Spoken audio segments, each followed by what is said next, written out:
Yo, what up, y'all? It's your boy Kareem Supreme coming live at you from the 585. I want to talk about the 30-year anniversary of Dr. Dre's The Chronic. That's right, December 15th. It was released on this day in 1992. 30 years. 30 years, baby. The Chronic. Can y'all believe my mother actually bought this tape? Why? Because she liked Ain't Nothing But a G Thing, and she liked Let Me Ride.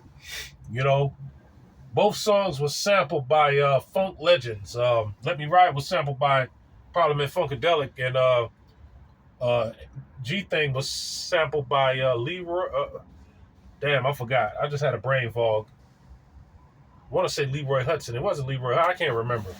But yeah, it was sampled. G Thing was sampled from this song called "I Wanna Do Something Freaky to You," and that was my mother's generation.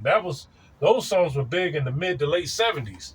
I Wanna Do Something Freaky to You, and Let Me Ride was sampled from George Clinton and Parliament Funkadelic.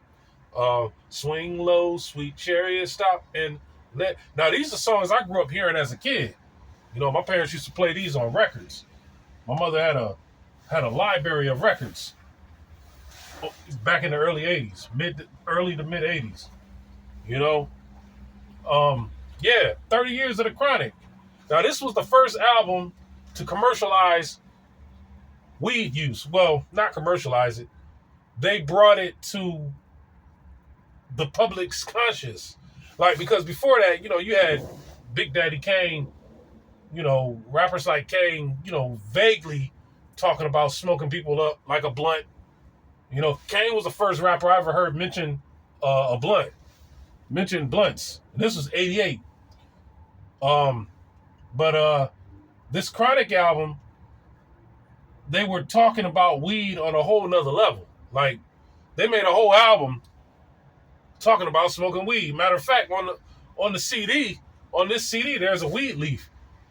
They popularized the marijuana symbol, the marijuana leaf symbol. I mean, Rick James was talking about "Do You Love Me, Mary Jane?" But ain't nobody what. Most artists were vague about it. Hold on a second. Hey, how you doing? Good. Live? Yes, sir. Yeah. Take care. Yeah. Most people was talking about. Most artists were vague. You know, like I said, Rick James was talking about Mary Jane. We thought he was talking about a girl until we saw the live performance of him smoking weed on stage. He was talking about weed, Mary Jane, marijuana. And then you had Cheech and Chong. You know, they were actors, you know, stoners. They wasn't singers. Well, they were singers, but they wasn't really singing about it on a high level. It was more of a soundtrack to their movie.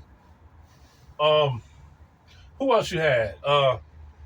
Before this came out, Cypress Hill, they had a whole album talking about smoking weed, but not like The Chronic. Cypress Hill was big. Hey, how you doing? But it wasn't Chronic big. Yeah. Y'all gotta excuse me. I'm at work. Yep. Thanks. Yep. Yeah.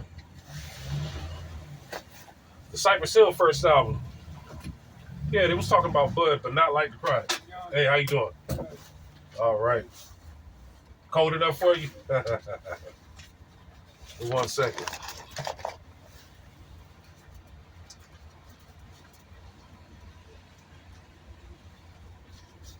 All right, there we go. Yep, take care. Yep. Oh, I didn't give you one? Sorry. Oops. Yeah. All right. Yeah. Enjoy the weather. Anyway, yeah, it's cold as hell. But yeah, I'm working. But yeah.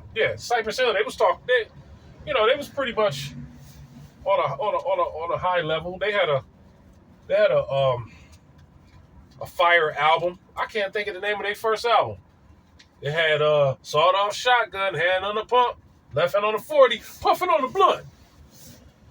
But yeah, Schoolie D in '88, he was another one. He was out front. He had an album called Smoke Some Kill before Cypress Hill.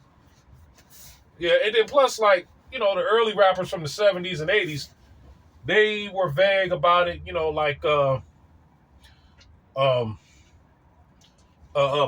Busy B.